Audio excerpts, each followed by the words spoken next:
Assalamualaikum warahmatullahi wabarakatuh. Jumpa lagi dengan kami di channel BAP Education. Pada video kali ini kami akan membahas tentang soal SKB Guru SD Mapel PKN Part 2 atau bagian 2. Oke Bapak Ibu, bagi yang belum subscribe silakan subscribe. Bisa juga klik like ataupun unlike. Komen juga bisa di video di bawah video kami ini. Bagi Anda yang suka dengan isi dari video ini bisa share dengan teman-teman terdekat Anda. Oke, kita lanjut pada soal yang pertama. Landasan atau latar belakang dibentuknya lembaga komisi yudisial adalah A. Timbulnya keprihatinan mendalam mengenai kondisi wajah peradilan yang muram dan keadilan di Indonesia. B. Sulitnya perekrutan hakim yang berkualitas. C. Kurangnya perguruan tinggi di Indonesia untuk memenuhi kuota calon hakim. D. Ketidakmampuan DPR dalam melakukan seleksi calon hakim. E. Sulitnya mencari sosok hakim yang mempunyai integritas tinggi di Indonesia. Jawaban yang benar adalah A, yaitu timbulnya keprihatinan mendalam mengenai kondisi wajah peradilan yang muram dan keadilan di Indonesia. Nah, pembahasannya adalah seperti ini.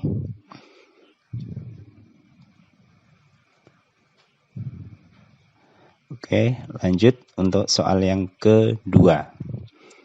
Perhatikan deskripsi berikut tentang tugas-tugas Mahkamah Konstitusi. 1. Mengadili pada tingkat pertama dan terakhir yang putusannya bersifat final. 2. Memutuskan pembubaran organisasi kemasyarakatan. 3. Menguji undang-undang terhadap Undang-Undang Dasar Republik Indonesia tahun 1945. 4. Memutuskan perselisihan tentang hasil pemilihan umum. Tugas Mahkamah Konstitusi yang benar adalah A. 1, 2, dan 3, B. 1, 3, dan 4, C. 2, 3, dan 4, D. 2 dan 3, E. 3 dan 4. Di sini kita lihat jawaban yang salah atau tidak sesuai dengan tugas Mahkamah Konstitusi adalah soal atau pernyataan nomor 2.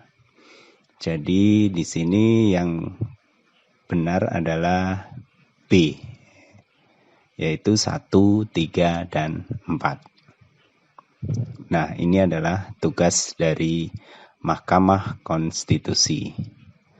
Ada tugasnya. Tadi disebutkan di soal bahwa ada memutuskan pembubaran organisasi kemasyarakatan. Yang benar adalah yang menjadi tugas dan kewenangan Mahkamah Konstitusi adalah pembubaran partai politik. Soal nomor 3. DPA atau Dewan Pertimbangan Agung merupakan lembaga negara yang dihapus setelah amandemen Undang-Undang Dasar 1945. Penghapusan tersebut dilakukan pada amandemen ke A. Pertama, B. Kedua, C. Ketiga, C. Ketiga, D. Keempat, dan E. Kelima.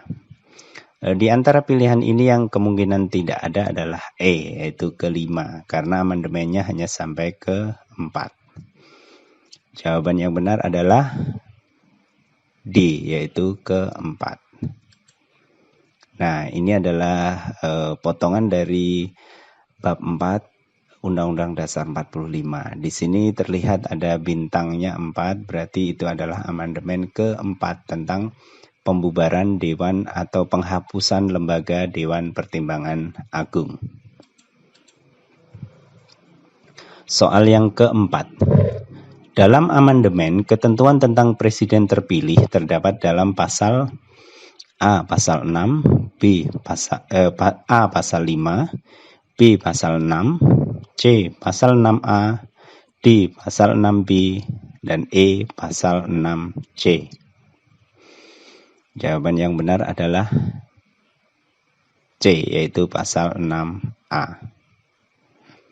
Nah, di sini ada cuplikan pasal 6A. Di sini terdapat ada 5 ayat yang merupakan ketentuan pencalonan calon presiden dan wakil presiden.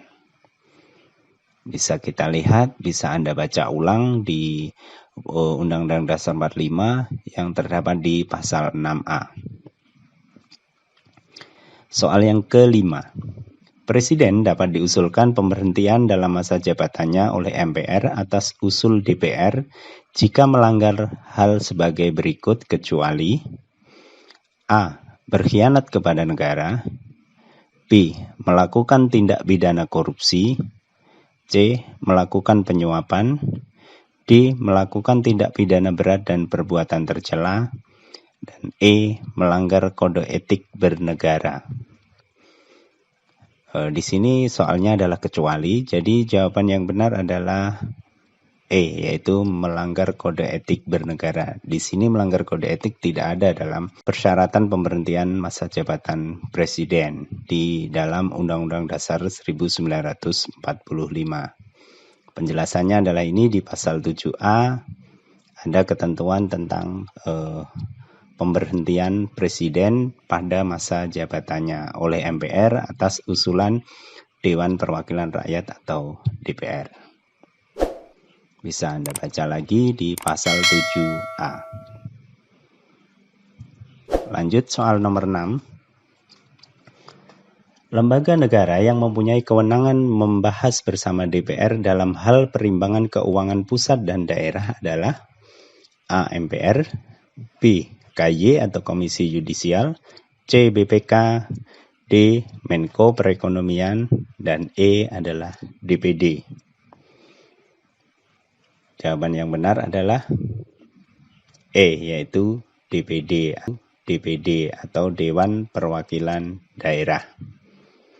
Ketentuannya ada di Undang-Undang Dasar 45 sebagai berikut di pasal 22D. Di sini terlihat adalah perimbangan keuangan pusat dan daerah di pasal 22D ayat 1. Ayat yang berikutnya bisa Anda baca sendiri di Undang-Undang Dasar 1945. Soal yang ke-7. Dalam hal menjalankan fungsinya, anggota DPR mempunyai hak-hak sebagai berikut.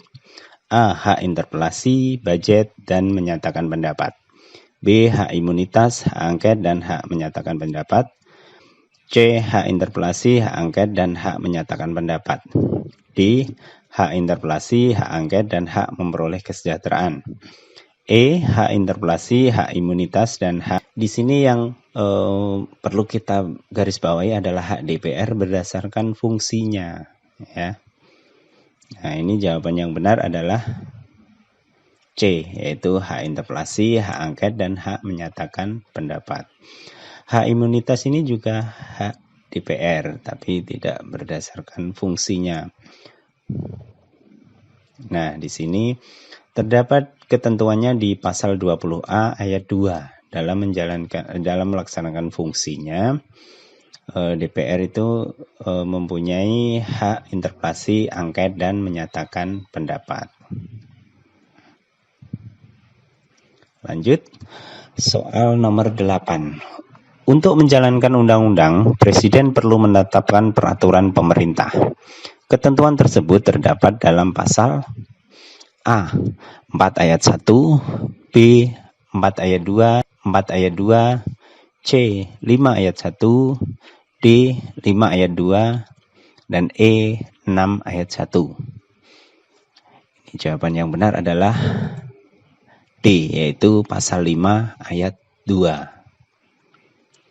Pasalnya seperti ini, pasal 5 ayat 2 itu adalah Presiden menetapkan peraturan pemerintah untuk menjalankan undang-undang sebagaimana mestinya.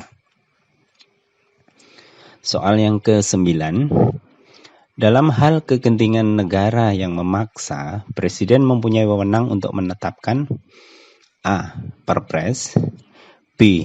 Perpu, C. PP, D. Kepres, dan E. Inpres. Jawaban yang benar adalah B, yaitu Perpu. Penjelasannya adalah sebagai berikut. Peraturan pemerintah pengganti undang-undang atau Perpu disebutkan dalam pasal 22 ayat 1 Undang-Undang Dasar 45. Bunyinya adalah dalam hal ikhwal kegentingan yang memaksa, Presiden berhak menetapkan peraturan pemerintah pengganti undang-undang atau yang dinamakan Perpu. Soal yang ke-10. Mahkamah Konstitusi mempunyai kewenangan untuk mengadili di tingkat pertama dan terakhir dan mempunyai kekuatan hukum tetap. Maksud hal ini adalah A. Tidak ada upaya hukum di atasnya. B. Memungkinkan untuk upaya banding. C. Keputusannya tidak dipengaruhi lembaga lain. D. Terjadi kebingungan jika lembaga MK berselisih dengan lembaga negara yang lain. E. Kekuasaan kehakiman menjadi. Jawaban yang benar adalah A, yaitu tidak ada upaya hukum di atasnya. Jadi setiap keputusan yang dibuat oleh Mahkamah Konstitusi itu ada di tingkat pertama dan terakhir. Berarti keputusan MK itu tidak bisa dilakukan upaya hukum di atasnya. Jadi sudah mempunyai kekuatan hukum tetap. Jadi semua yang diputuskan MK itu semua yang berperkara itu wajib untuk patuh dan melaksanakan putusan tersebut. Oke, terima kasih atas perhatian Bapak Ibu sekalian. Bagi yang mempersiapkan untuk mengikuti tes SKB, mohon untuk lebih intens dalam belajar karena dalam waktu yang dekat lagi tes SKB akan diselenggarakan. Terima kasih, semoga yang menyimak video ini dan belajar dengan sungguh-sungguh dan tekun, kami doakan untuk sukses dalam tes CPNS tahun ini. Terima kasih. Assalamualaikum warahmatullahi wabarakatuh.